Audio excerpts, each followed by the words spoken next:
Ibu aja atau untuk semua orang? Pasti banyak orang yang ngeluh begini, daerah Pak Tandus nih. Di sini ini kalau hujan kebanteran, betul atau tidak?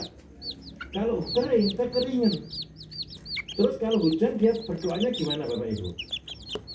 Gusti Allah mohon hujannya jangan kenceng-kenceng, betul atau tidak? Kalau hujan minta terang, kalau terang minta ini manusia itu sakar dewi.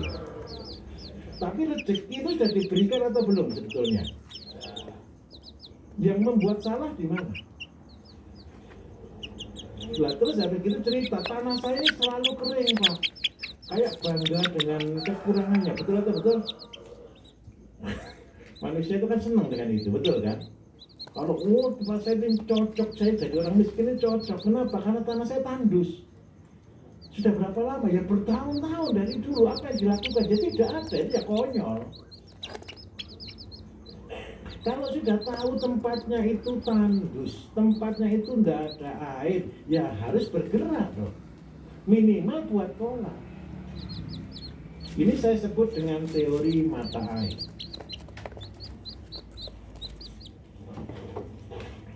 Mata air itu besar atau kecil Bapak Ibu? Kecil. Percayalah, saya minta maaf, ini tidak enak menyakitkan hati Bapak Ibu, tapi tolong dengarkan baik-baik. Rezeki itu tidak pernah besar. Rezeki itu hanya cukup. Setuju atau tidak? Saya minta maaf, Bapak Ibu yang pegawai di sini ada enggak? Yang gajinya sama standar UMR atau ASN gitu ada? Sama enggak dengan yang teman-teman yang lain? Minta maaf, gaji ASN gitu sama atau tidak? Sama kan, beda golongan kan cuma beda berapa ratus ribu aja kan. Kenapa di golongan yang sama ada yang bisa beli mobil, ada yang bisa beli rumah, tapi ada juga ya gaji yang sama tidak bisa beli apa-apa? Ada atau tidak? Apa yang membedakan? Tanggung jawabnya, mengelolanya.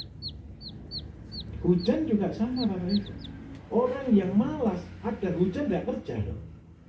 Kemarau itu tidak kerja lagi. Tapi orang yang tangannya rajin, dia akan memelihara mata air. Pertanian itu goalnya hanya cukup.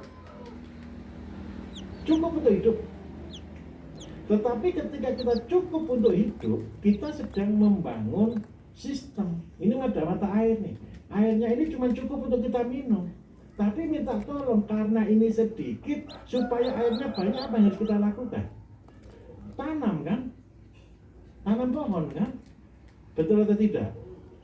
Kalau kita tanam pohon di aliran-aliran air, maka yang terjadi rugi kita. Karena air yang harusnya kita minum, kita pakai nyiram. Betul atau tidak? Air yang harusnya kita habiskan, kita buang untuk nyiram tanaman. Tapi percayalah, hidup satu tanaman, 2 tanaman, 3 tanaman, 4 tanaman. Kalau akhirnya banyak tanaman, kira-kira jadinya apa? Hutan kan? Kalau sudah ketemu hutan dan ini panjang, kira-kira airnya di sini besar atau kecil? Besar. Bapak Ibu yang ngajari Solo tahu Bengawan Solo enggak? Bengawan Solo sumbernya di mana? Enggak tahu, Pak. Yang penting saya di Solo itu sungainya besar. Coba ikuti sungai itu sampai di atas sana. Saya kemarin kapan hari waktu ke Cupu Negara.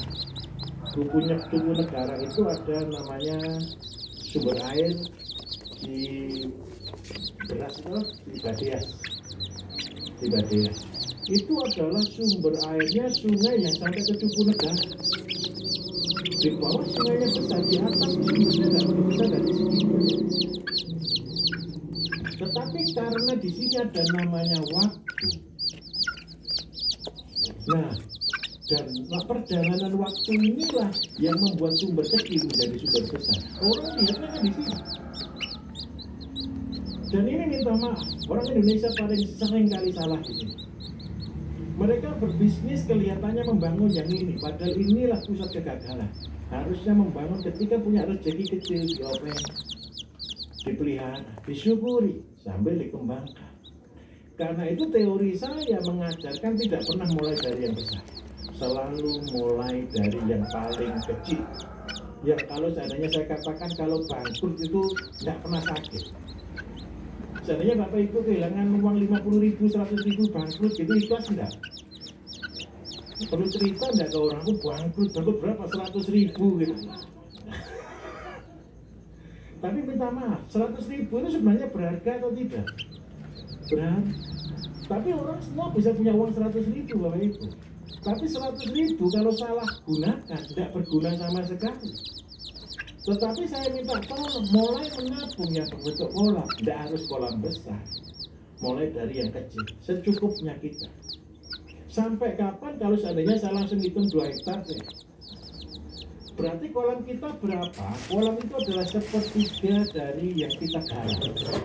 Berarti kalau kita mau garap jagung 2 hektar full tidak boleh berhenti panen,